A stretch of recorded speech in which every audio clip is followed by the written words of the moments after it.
শরীরটা বেশ কয়েকদিন ধরেই ভালো যাচ্ছে না নন্দিতার। হার্ড ওয়ার্কআউট ছাড়াই ওজন ক্রমশ কমে যাচ্ছে। খিদে তেষ্টার অনুভূতিটুকুও ফুরিয়েছে যেন। অনিয়মিত হয়ে পড়ছে পিরিয়ডও। অফিসের প্রচণ্ড কাজের চাপের মধ্যে দম ফেলারই সময় নেই, নিজেকে নিয়ে ভাববারও সময় নেই। ফলে ডাক্তারের কাছে আজ যাব কাল যাব করেও যাওয়া হচ্ছে না ওর। নন্দিতার বিয়ে হয়েছে 4 বছর। শ্বশুর বাড়িতে 5টি প্রাণী বাস করে। নন্দিতা সেনগুপ্ত, ওর স্বামী আনন্দ সেনগুপ্ত, শ্বশুর অজয় সেনগুপ্ত, শাশুড়ি অজন্তা সেনগুপ্ত আর কলেজ পড়ুয়া ননদ হৈমন্তী সেনগুপ্ত। ছেলেবেলা থেকেই নৃত্যশিল্পে পারদর্শী ছিল নন্দিতা। আনন্দকে ভালোবেসেই বিয়ে করেছিল। শুধু একটাই শর্ত ছিল ওর, বিয়ের পরেও নাচটা চালিয়ে যাবে ও। আনন্দ কোনোদিনই আপত্তি করেনি, আজও করে না। বাদ সাধেন কেবল অজন্তা। বিয়ের প্রথম দিকে সেভাবে আপত্তি করেননি, তবে বছর গড়াতে না গড়াতেই তিনি সুচরিতাকে শোনাতে লাগলেন ছোট বড় কথা। ঘরের বউ কোথায় রান্না বান্না করবে, বাচ্চা কাচ্চা হবে, বুড়ো বুড়ির দেখভাল করবে, তা নয় সর্বক্ষণ নেচে নেচে বেড়াচ্ছে। তবু জানতাম কিছু আয়চার হয় ওটা থেকে, তাও তো হয় না। আরে বাবা, তুমি যে অফিসে যাও আমি কি বারণ করি? আমাদের সময় তো বাড়ির বউকে বাড়ির বাইরে পাই রাখতে দিত না। আমি কি তেমন শাশুড়ি? শুধু বাড়ির বাইরে গিয়ে বাজারি মেয়ে মানুষদের মতো পায়ে ঘুঙুর লাগিয়ে নেচে বেড়াতে বারণ করি। হাসে নন্দিতা। অযথা ঝামেলা অশান্তি ভালো লাগে না ওর, তাই বাধ্য হয়েই শাশুড়ির কথা একরকম মেনে নিয়েছে। ঘরের ভেতরেই নাচেও, কোনো ফাংশনে আর পার্টিসিপেট করে না। যদিও হৈমন্তীর ক্ষেত্রে সেসব বিধিনিষেধ নেই, ওর নাচের ক্ষেত্রে টানা হয়নি কোনো লক্ষণ রেখা। কখনো সখনো নাচের প্রোগ্রাম শেষ করে বাড়ি ঢুকতে ঢুকতে রাত 10:30 পেরিয়ে যায়, তবু অজন্তার ভ্রু কুচকাতে দেখা যায় না।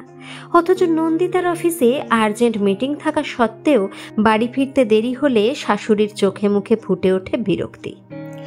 নন্দিতা কৈফিয়ত দিলেও তিনি সেসব নেহাত বাড়ির বাইরে ঘুরে বেড়ানোর ছুতো ছাড়া আর কিছুই ভাবেন না।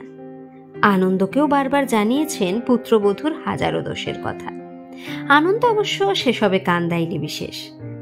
আর অজয় সংসারের ব্যাপারে একদমই থাকেন না। চাকরি থেকে অবসরপ্রাপ্ত মানুষটি কখনো গল্পের বই, কখনো খবরের কাগজ, কখনো বা চায়ের দোকানে বন্ধুদের সাথে আড্ডায় মজে থাকেন। সংসারের দায়িত্ব বলতে হাট বাজারটুকু করা। বিয়ের পর যতই দিন গড়াচ্ছে ততই শাশুড়ির নন্দিতার প্রতি রাগ আর একটা বাচ্চার দাবি ক্রমশ বেড়েই চলেছে। তার উপর অফিসে হাজারো ব্যস্ততা। অফিসে কিছু হাতে গোনা কলিগ আছে, বসকে উঠতে বসতে তৈলমর্দন করে, টুকিটাকি কাজকর্ম করে দেয়। কিন্তু নন্দিতা সেই দলে পড়ে না। ও অফিসে যায় নিজের দায়িত্ব পালন করতে। অযথা হাসি ঠাট্টা ইয়ার্কি তামাশা করার চেয়ে ল্যাপটপে ঘাড় গুজে প্রেজেন্টেশন বানানোই তার কাছে বেশি গুরুত্বপূর্ণ। বসের সাথেও কাজের বাইরে কথা হয় না বিশেষ। ফলত বসও উঠতে বসতে ওকে ঝাঝালো কথা শোনান, চাপিয়ে দেন একের পর এক কঠিন কাজ। এদিকে প্রমোশন দেওয়ার বেলায় অকর্মণ্য ফাঁকিবাজ তৈলমর্দনকারীদের কথা সবার আগে মনে পড়ে তার। অফিসে একটা বখাটে টাইপের ছেলে আছে, পলাশ। নন্দিতাকে বড্ড বিরক্ত করে সে। যদিও নন্দিতা বিশেষ পাত্তা দেয় না তাকে, জবাব দেয় না টোন টিটকিরিরও। বসকে জানিয়েও খুব একটা লাভ হয়নি, কারণ সেই বখাটে ছেলেটি বসের দূর সম্পর্কের আত্মীয়। উল্টে বসের চোখে নন্দিতাই খারাপ প্রতিপন্ন হয়েছে। নন্দিতা চেষ্টা করেছে বারবার এই টক্সিক পরিবেশ থেকে বেরিয়ে অন্য কোম্পানিতে যেতে, কিন্তু স্যালারি মন মতো না হওয়ায় রিজাইন দেওয়ার সাহস পায়নিও। সারাটা দিন হাজারটা ঝামেলা, ঝঞ্ঝাট, অপমান, দোষারোপ পেরিয়ে রাতে আনন্দর কাছাকাছি আসেও। এইটুকু মধুর মুহূর্তের অপেক্ষাতেই সারাটা দিনের চড়াই উতরাই বিশেষ গায়ে মাখে নাও। আনন্দর বুকে মাথা রেখে শান্তিতে পাড়ি দেয় ঘুমের দেশে। এত সবের পর নিজের বয়স্ক মা বাবার প্রতিও দায়িত্ব আছে ওর। তাদের মাঝে মধ্যেই ডাক্তারের কাছে নিয়ে যেতে হয় ওকে। এরই মধ্যে ফ্যামিলি প্ল্যানিংয়ের কথাও ভেবেছে ওরা। এত সবের মধ্যে নিজের স্বাস্থ্যর কথাটাই বেমালুম ভুলে গেছে নন্দিতা। হুঁশ ফিরল যখন গোটা 2 মাস কেটে যাওয়ার পরেও পিরিয়ডের কোনো লক্ষণ দেখা দিল না। প্রথমে ভেবেছিল বুঝি সুখবর, কিন্তু টেস্ট কিট জানান দিল ওর ভাবনা মিথ্যা। বাধ্য হয়েই ডাক্তারের কাছে যেতে হলো। রিপোর্ট আসতে বেশি দেরি হলো না। নন্দিতাই ক্লিনিক থেকে নিয়ে এলো রিপোর্ট। ফ্রেশ হয়ে বেডরুমে বসে খাম থেকে রিপোর্টটা বের করতে করতে শাশুড়ির ঝাঝালো কণ্ঠস্বর শুনতে পেল। এ যে কাকে বিয়ে করে আনলো আনন্দটা! বার ফটকা মেয়ে, রান্না বান্না জানে না, এখন থেকে বাচ্চা বিয়ানোর মুরতটাও নেই গো। হায় হায় ঠাকুর, শেষে এই লিখলে আমার পোড়া কপালে। নন্দিতা পাত্তা দিল না অজন্তার কথা। এই ধরনের কথা ও হামেশাই শোনে। এখন তোর মা বাবাও মাঝে মধ্যে গুনগুন করে, অনেক দিন তো হলো মা, এবার একটা কিছু। রিপোর্ট পড়ে মাথায় যেন আকাশ ভেঙে পড়ল ওর। কিছু একটা ভুল হচ্ছে ভেবে ও আবার টেস্টগুলো করালো। এবার রিপোর্টটা আর নিজে খুলল না, ডাক্তারের কাছে গেল রিপোর্ট নিয়ে। I am extremely sorry Mrs Sengupta, অনেক দেরি করে ফেলেছেন আপনি। যদি আর 6টা মাস আগে আসতেন তাহলে হয়তো। আমার কি সত্যি? হ্যাঁ মিসেস সেনগুপ্ত, থমথমে মুখে জবাব দিলেন ডাক্তার। Leukaemia last stage. বাড়ি ফিরে বাথরুমের শাওয়ারের নিচে বসে হাউ হাউ করে কাঁদতে লাগলো সুচরিতা। সামনের বড় আয়নাটায় নিজেকে পাগলের মতো দেখতে লাগলো। এই শরীরটা আর কদিন মাত্র পরেই পুরে নিশ্চিহ্ন হয়ে যাবে। আনন্দ এসে কতবার ধাক্কাধাক্কি করলো, তবু দরজা খুলল না নন্দিতা। পরের দিন সকাল হতেই আনন্দ অবাক। নন্দিতা আয়নার সামনে বসে আছে, হাসি মুখে, প্রাণ ভরে দেখছে নিজেকে।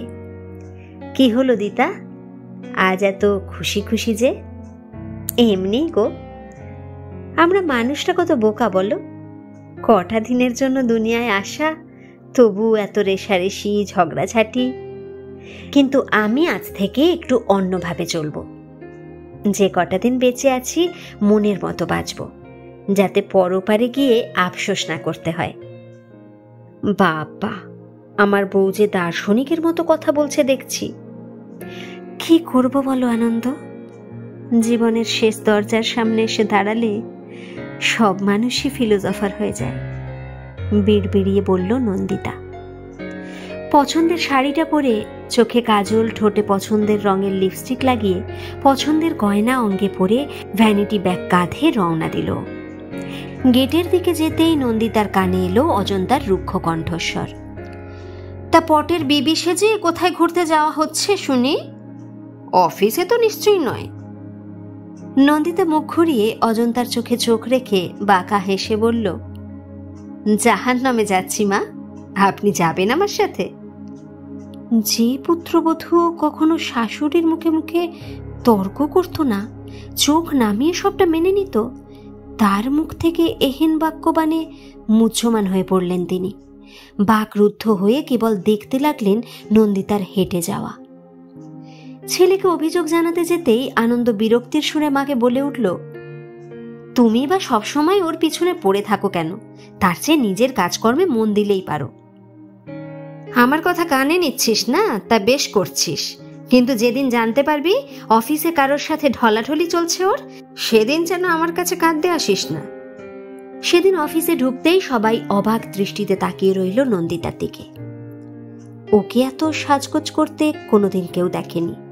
সমাজের কটূক্তির ভয়ে নন্দিতা এতদিন সাধারণের মোড়কে মুড়ে রাখত নিজেকে।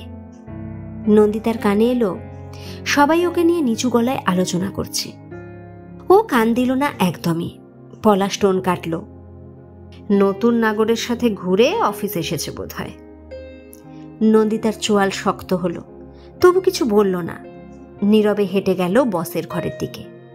পারমিশন না নিয়েই বীর দর্পে ঢুকে পড়ল ও বসের ঘরে। ওর এহেন স্পর্ধা দেখে বস তো হতভম্ব। তুমি কোনো ম্যানার্স জানো না? এভাবে অনুমতি না নিয়ে। বসের কথা শেষ হওয়ার আগেই নন্দিতা চিৎকার করে উঠল, শাট আপ!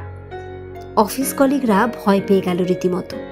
নিজেদের কাজ ফেলে ওরা বসের ঘরে উকিঝুঁকি মারতে লাগলো। বসও থমকে গেলেন ওর কথায়। ওকে কিছু বলার সুযোগ না দিয়েই নন্দিতা ভ্যানিটি ব্যাগ থেকে একটা কাগজ বের করে ছুঁড়ে মারল বসের মুখে। আমার রেজিগনেশন লেটার দিয়ে গেলাম, পড়ে নেবেন, টাটা। প্রত্যুত্তরের অপেক্ষা না করে গট গট করে নন্দিতা বেরিয়ে এলো ঘরের বাইরে। বাইরে বেরিয়েই দেখে অনতি দূরে দাঁড়িয়ে আছে পলাশ। শান্ত শিষ্ট লাজুক নন্দিতার এমন আচরণে ভড়কে গেছে ও। নন্দিতা পা থেকে স্টিলেটোটা খুলে এগিয়ে গেল ওর দিকে। পলাশ কিছু বুঝে ওঠার আগেই ওকে জুতো পেটা করতে লাগলো নন্দিতা। মার খেয়ে আধমরা পলাশ মেঝেতে পড়ে আছে, প্রতিবাদ করতেও যেন ভুলে গেছে। গোটা অফিসটা নিস্তব্ধ, যেন সূচ পড়লেও শব্দ শোনা যাবে। মাথা উঁচিয়ে গট গট করে অফিস থেকে বেরিয়ে গেল নন্দিতা। সবাই ওর যাওয়ার দিকে হাঁ করে তাকিয়ে রইল, কিন্তু অফিস থেকে বেরিয়েই বাড়ি ঢুকল না ও। একটা ক্যাব বুক করে চলল উত্তর কলকাতার একটা বাড়ির দিকে। পুরনো বাড়িটায় কলিং বেল নেই, কড়া নাড়ল। একটু পরেই বেরিয়ে এলো একজন মধ্যবয়স্কা মহিলা। কাকে চাই? সুলোচনা দত্ত আছেন? হ্যাঁ দিদি তো ভেতরেই আছেন। আপনি কি ওনার পরিচিত? আমি ওনার প্রাক্তন ছাত্রী। আচ্ছা আসুন, ভেতরে আসুন। ঘরে ঢুকেই এক গভীর নস্টালজিয়ায় নন্দিতার চোখে জল এলো। ঘরের এক কোণে নটরাজের মূর্তি, গোটা ঘর জুড়ে রবীন্দ্রনাথ, শরৎচন্দ্র, বঙ্কিমচন্দ্র, নজরুলের ছবি। কয়েকটা আঁকা ছবিও রয়েছে। সবটাই আছে সেই আগের মতো। ছবিগুলো সুলোচনার হাতে আঁকা। কে? চেনা কণ্ঠস্বর শুনে ফিরে তাকালো নন্দিতা। ম্যাম ভালো আছেন? তাড়াতাড়ি প্রণাম করলো ও সুলোচনাকে। নন্দিতা তুই? শেষ পর্যন্ত মনে পড়লো আমার কথা? দেরি হয়ে গেছে ম্যাম, বড্ড দেরি করে ফেলেছি জীবনের প্রকৃত শুভাকাঙ্ক্ষীকে চিনে নিতে। তুই কত ভালো নাচতিস নন্দিতা, আমার সেরা ছাত্রী ছিলি তুই। আমি তো ভেবেছিলাম নাচ নিয়েই কেরিয়ার গড়বি তুই, তা না, ডান্সের কোর্সটা শেষ না করেই অফিসে চাকরিতে ঢুকে পড়লি, বিয়েও করে নিলি। বিয়ের পরও তো আসতিস মাঝে মাঝে, তারপর হঠাৎ বেপাত্তা হয়ে গেলি যে।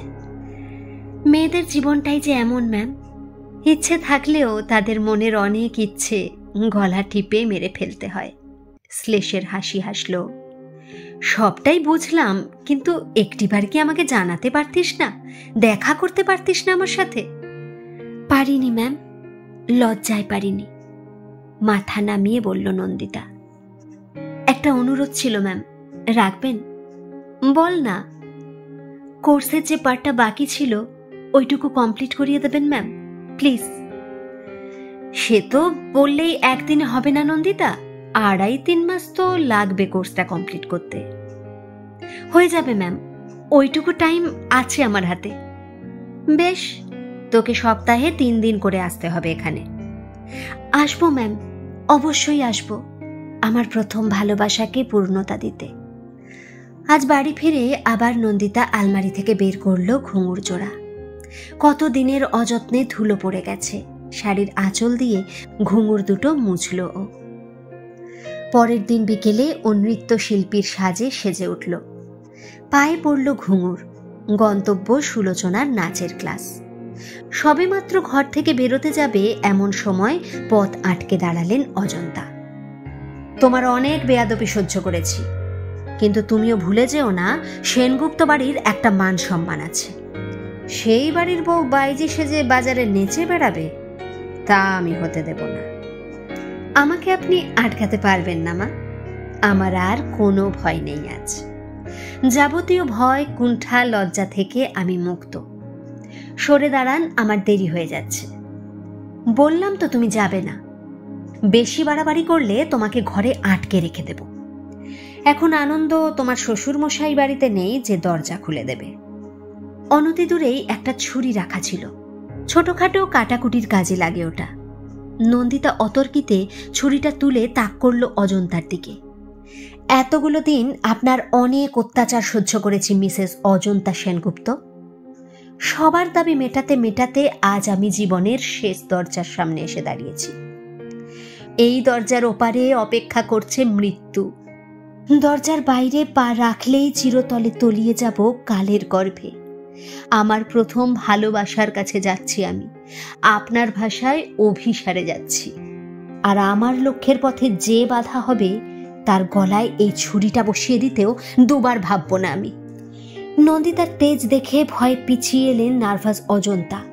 কোনো রকমে কাঁপা কাঁপা গলায় বললেন, মানে দেশে কি আইন কানুন নেই নাকি? দিনে দুপুরে জলজ্যান্ত মানুষকে খুন করবে তুমি? অট্ট হাসিতে ফেটে পড়ল নন্দিতা। আইন? কি করবে আপনার আইন? ফাঁসি দেবে? দিক ফাঁসি, আমি ভয় পাই না। আপনি সরে যাবেন কিনা বলুন। নন্দিতার রুদ্রমূর্তি দেখে সভয়ে দরজা ছেড়ে সরে দাঁড়ালেন তিনি। ছুরিটা মেঝেতে ছুঁড়ে ফেলে হাসতে হাসতে যে বেরিয়ে গেল নৃত্যের সাজে, সে নন্দিতা নয়, সে মৃত্যুঞ্জয়ী। অজন্তার কানে এলো ক্রমে স্তিমিত হয়ে আসা ঘুঙুরের শব্দ। গল্পটা কেমন লাগলো একটা কমেন্ট করে কিন্তু অবশ্যই জানাবেন। আর যদি ভালো লেগে থাকে তাহলে একটা লাইক করে দেবেন। আর যারা এই চ্যানেলে নতুন, তারা প্রতিদিন নতুন নতুন গল্প শুনতে চ্যানেলটাকে সাবস্ক্রাইব করতে কিন্তু ভুলবেন না। ধন্যবাদ।